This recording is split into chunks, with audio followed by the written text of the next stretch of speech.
नमस्कार दोस्तों, स्वागत है आपका एस्ट्रोनो में। अगर आपकी राशि मिथुन है और आप संतान प्राप्ति की योजना बना रहे हैं, तो सितंबर 2026 का महीना आपके लिए काफी महत्वपूर्ण हो सकता है। इस महीने आपकी कुंडली में कुछ ऐसे ग्रह प्रभाव बन रहे हैं जो संतान प्राप्ति के मामले में उम्मीद बढ़ाते हैं, लेकिन साथ ही कुछ ग्रह देरी और मानसिक तनाव का संकेत भी देते हैं। तो क्या सितंबर 2026 में मिथुन राशि वालों के लिए संतान प्राप्ति के योग बन रहे हैं? IVF या IUI वालों के लिए समय कैसा रहेगा और कौन से उपाय आपके लिए शुभ रहेंगे? आइए इस वीडियो में जानते हैं। सबसे पहले बात करते हैं प्रमुख ग्रह स्थितियों की। इस समय शुक्र, जो संतान से जुड़े मामलों में महत्वपूर्ण भूमिका निभा सकते हैं, अपनी मजबूत स्थिति में दिखाई दे रहे हैं और बुध के साथ उनका संबंध भी सकारात्मक प्रभाव दे सकता है। मंगल महीने के शुरुआती हिस्से में लग्न से जुड़ा प्रभाव रखते हैं और बाद में दूसरे भाव की ओर बढ़ते हैं, जहां उनकी स्थिति में कुछ कमजोरी दिखाई देती है। दूसरी तरफ गुरु दूसरे भाव में मजबूत स्थिति में है, जिसे परिवार के विस्तार, फैमिली सपोर्ट और फाइनेंशियल स्टेबिलिटी के लिए शुभ माना जाता है। बुध भी सितंबर के एक बड़े हिस्से में मजबूत स्थिति में रहते हैं और पंचम भाव से जुड़ा प्रभाव बनाते हैं। हालांकि वक्री शनि और राहु के प्रभाव के कारण कुछ मामलों में डिले, कंफ्यूजन या अतिरिक्त पेशेंस की जरूरत पड़ सकती है। इसलिए ओवरऑल प्लैनेटरी पिक्चर पॉजिटिव है, लेकिन पूरी तरह स्ट्रेट फॉरवर्ड नहीं है। अब बात करते हैं सबसे महत्वपूर्ण हिस्से की, यानी संतान प्राप्ति के संभावित योग और टाइमिंग की। इस एनालिसिस के अनुसार सितंबर के अंतिम दिनों में ग्रहों की स्थिति ज्यादा सपोर्टिव हो सकती है और महीने के बाद के हिस्से में स्टेबिलिटी बढ़ने के संकेत मिलते हैं। अगर आप पहले से संतान प्राप्ति के लिए प्रयास कर रहे हैं, तो इस समय अपनी प्लानिंग और मेडिकल गाइडेंस को व्यवस्थित तरीके से फॉलो करना महत्वपूर्ण रहेगा।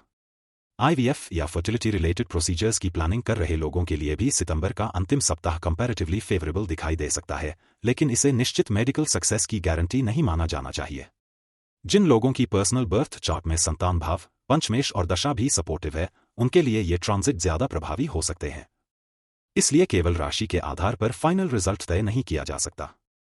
संतान प्राप्ति के साथ हेल्थ और लाइफस्टाइल पर ध्यान देना भी बेहद जरूरी रहेगा। इस दौरान कुछ लोगों को एनर्जी लेवल्स बढ़े हुए महसूस हो सकते हैं, लेकिन बॉडी में हीट या इन्फ्लेमेशन जैसी सामान्य परेशानियों से सावधान रहना बेहतर होगा। हार्मोनल बैलेंस और ओवरऑल रिप्रोडक्टिव हेल्थ को लेकर रूटीन बनाए रखना महत्वपूर्ण रहेगा। मानसिक रूप से एंजाइटी और स्लीप रिलेटेड इश्यूज कुछ लोगों को परेशान कर सकते हैं, खासकर अगर लंबे समय से ट्रीटमेंट या प्रेगनेंसी प्लानिंग चल रही हो। बार बार इंटरनेट पर सिम्टम्स सर्च करके चिंता बढ़ाने से बचें और अपने डॉक्टर से सीधे कंसल्टेशन लें। मेडिटेशन, योगा, पर्याप्त नींद और बैलेंस डेली रूटीन मानसिक वेलबीइंग के लिए मददगार हो सकते हैं। डाइट में बहुत ज्यादा स्पाइसी फूड से बचना और टी तथा कॉफी का एक्सेसिव सेवन कम रखना भी सामान्य वेलबीइंग के लिए उपयोगी हो सकता है। सितंबर 2026 में फैमिली और रिलेशनशिप का सपोर्ट भी आपके लिए महत्वपूर्ण रहेगा। ससुराल पक्ष या परिवार के लोगों से सपोर्ट मिल सकता है, लेकिन पार्टनर के साथ कम्युनिकेशन को मजबूत रखना बहुत जरूरी होगा। संतान प्राप्ति की प्लानिंग के दौरान कई बार स्ट्रेस के कारण छोटी छोटी बातों पर आर्ग्यूमेंट्स हो सकते हैं, इसलिए स्पीच कॉन्फ्लिक्ट्स और अननेसेसरी आर्ग्यूमेंट्स से बचने की कोशिश करें।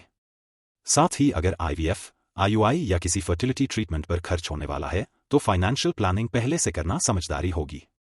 ट्रीटमेंट एक्सपेंसेस बढ़ सकते हैं, इसलिए डॉक्टर से ट्रीटमेंट की एक्सपेक्टेड कॉस्ट और अलग अलग स्टेजेस के खर्चों को पहले समझ लें। प्रेगनेंसी के दौरान अननेसेसरी लॉन्ग डिस्टेंस ट्रैवल और एक्सेसिव फिजिकल एक्सर्शन से बचना भी उचित रहेगा, खासकर यदि डॉक्टर ने कोई स्पेसिफिक रिस्ट्रिक्शन दी हो।